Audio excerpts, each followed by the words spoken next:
నరసరావుపేటలోని పాలపాడు రోడ్లో వేంచేసి ఉన్న శ్రీ చిన్న సింగరకొండ ప్రసన్నాంజనేయ స్వామి వారి దేవస్థానంలో శ్రీమద్ హనుముద్రత వ్రతం అంగరంగ వైభవంగా నిర్వహించారు. ఈ పూజా కార్యక్రమాల్లో మహిళలు అధిక సంఖ్యలో పాల్గొని స్వామివారిని దర్శించుకొని తీర్థ ప్రసాదాలు సేకరించారు.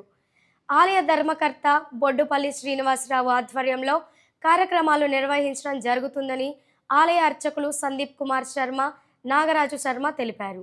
మార్గశిర మాసం త్రయోదశి సందర్భముగా హనుమత్ వ్రతమును వైభవపేతంగా నిర్వహిస్తున్నాము. ఈ హనుమత్ వ్రతమును సాక్షాత్ శ్రీరామచంద్రుల వారు హనుమంతుడి ఉపదేశం మేరకు త్రేతాయుగమున చేసి ఉన్నారు. ఆ విధముగా సీతాదేవి యొక్క జాడ కనుక్కొని తిరిగి పట్టాభిషిక్తులైనారు. అదే వ్రతమును ద్వాపరయుగమున ద్రౌపదీదేవి తన అన్నైనటువంటి శ్రీకృష్ణ పరమాత్ముని వద్ద నుంచి ఉపదేశమును పొంది వ్రతమును చేసుకొని తిరిగి రాజ్యమును పొంది సుఖిలైనారు. ఈ విధముగా జరిగినటువంటి వ్రత విధానమును ప్రతి సంవత్సరము మార్గశిర మాసము త్రయోదశి సందర్భముగా విశేషముగా నిర్వహించడం అనాదిగా వస్తున్నటువంటి ఆచారం. అదే వ్రతమును ఈరోజు చిన్నసింగరకొండ ప్రసన్నాంజనేయ స్వామి దేవస్థానం నందు భక్తులచే విశేషము నిర్వహించబడటం జరిగినది.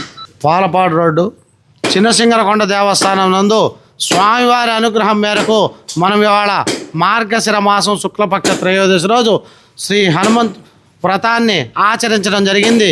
ఈ హనుమత్ వ్రతాన్ని ముఖ్యముగా మిగిలిన 3 యుగాల్లో వాళ్ళు ఎలా చేసుకున్నారో మనకు తెలియదు, కానీ కలియుగంలో ఖచ్చితంగా మనం ఆచరించాలి. ఎందుకంటే రోగబాధలు కానీ గ్రహపీడలు కానీ కూడా అన్నీ కూడా రోజు రోజుకు పెరిగిపోతున్నాయి. ఇలాంటి పెరిగిపోతున్న రోజుల మధ్యలో అన్నదమ్ముల మధ్య వైరం వస్తుంది, తల్లి కొడుకుల మధ్యలో వైరం వస్తుంది, భార్యాభర్తల మధ్య వైరం, ఇవన్నీ కూడా సర్వసుఖాల నుంచి ఈ కష్టాల నుంచి బయటపడటానికి కూడా హనుమంతుల వారు రామ కార్యార్థి రామదూత హనుమంతుని ఆశ్రయించుకున్నట్టయితే మనం మొత్తం నుంచి కూడా ఈ భవబంధ సాగరాల్లో ఉన్నటువంటి దుఃఖ సాగరాల నుంచి బయటపడతామని, నవగ్రహ బాధలు, సర్పదోషాలు, రోగ బాధలు అమితంగా ఉన్నాయి. కాబట్టి మనము గనక సంవత్సరానికి ఒక్క అవకాశంగా వచ్చేటువంటి ఈ మార్గశిర శుక్లపక్ష త్రయోదశి రోజు హనుమత్ వ్రతాన్ని ఆచరించుకోవడం వల్ల మనము ధన్యులం అవడమే కాకుండా మన వల్ల కథలు విన్నవాళ్ళు కానీ ఆచరించిన వాళ్ళు కానీ చూసిన వాళ్ళు కానీ అందరూ కూడా చేసుకోవచ్చు.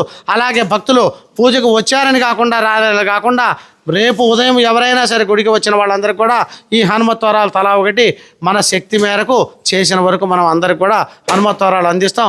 అలాగే వారం క్రితం కూడా సత్యదేవుడు మహిమలు కానీ గణపతి వ్రతాలు కానీ షష్ఠి పూజలు కానీ నరసరావుపేటలో మిగిలిన వాళ్ళని చేస్తున్నారో మనకు తెలియదు, కానీ మన శక్తి వంచన లేకుండా ఫలాపేక్ష చూడకుండా భగవంతుడు ఇచ్చిన దాంతో భావంతో సద్భావంతో ఇక్కడ వచ్చిన సభ్యులు కానీ కార్యక్రమానికి పాల్గొన్న వాళ్ళు కానీ కార్యక్రమానికి సహకరించిన వాళ్ళు కానీ పునాది నిర్మాణానికి వచ్చిన వాళ్ళు కానీ ముఖ్యంగా ధర్మకర్త శ్రీనివాసరావు గారు కానీ అందరి సహకారంతో మేము ఈ యజ్ఞంలో పాల్గొని చేసుకోవడం జరుగుతున్నది.